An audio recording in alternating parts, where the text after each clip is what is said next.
Perjuangan panjang untuk keadilan terus membara di seluruh penjuru Nusantara. Tapi apa yang kita lihat dari para penguasa, mereka malah mengkhianati masyarakat adat yang seharusnya mereka lindungi.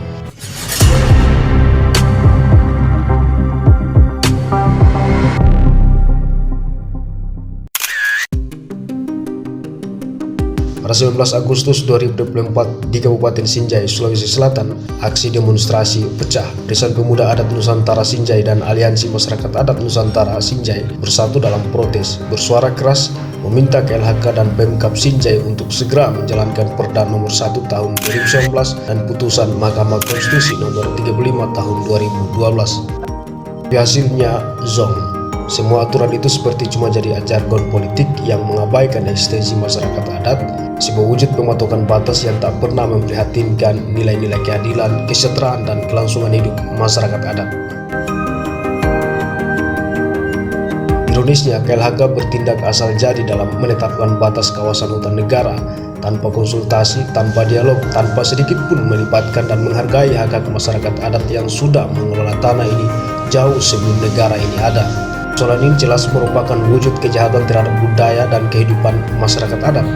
Data jelas nggak bisa dibantah. Forest Watch Indonesia menyebut 45% konflik agraria di Indonesia berawal dari sengketa hutan adat yang terus diabaikan. Yang lebih parah, 70% wilayah hutan adat masih belum diakui secara hukum. Kalau ini nggak jadi bukti nyata dari kegagalan negara, terus apalagi? Laporan Konsorsium Pembaruan Agraria mencatat bahwa dalam 5 tahun terakhir 60% dari konflik agraria yang terjadi melibatkan masyarakat adat. Dengan KLHK seringkali dianggap lamban atau abai dalam menyelesaikannya. Negara ini seolah menutup mata atas penderitaan rakyatnya sendiri. Bahkan UNESCO dalam laporan tahunannya pada 2023 menyebut bahwa 75% masyarakat adat di Indonesia merasa hak-hak mereka dirampas dalam proses penetapan kawasan konservasi dan hutan negara. Ini bukan sekadar masalah lingkungan, tapi sebuah fenomena yang secara perlahan memperparah krisis hak asasi manusia. KLHK dan Pemkab Sinjai sudah mengkhianati rakyatnya sendiri. Masyarakat adat tidak bisa hanya dianggap sebagai beban. Mereka adalah penjaga hutan dan budaya terbaik sepanjang masa yang selama ini kita banggakan. Tapi apa balasannya?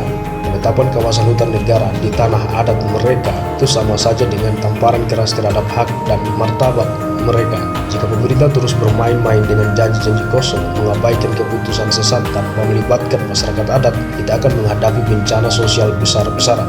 Ini bukan sekedar peringatan, tapi ancaman nyata. Konflik ini bisa meledak kapan saja, menghancurkan stabilitas dan merugikan semua pihak.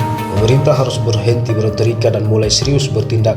Jangan pernah meremehkan sesuatu yang sakral dan religius di masyarakat ini, sebab di sana tersimpan sumber energi besar, sumber kebijaksanaan dan kearifan lokal yang jauh lebih berharga dari segalanya.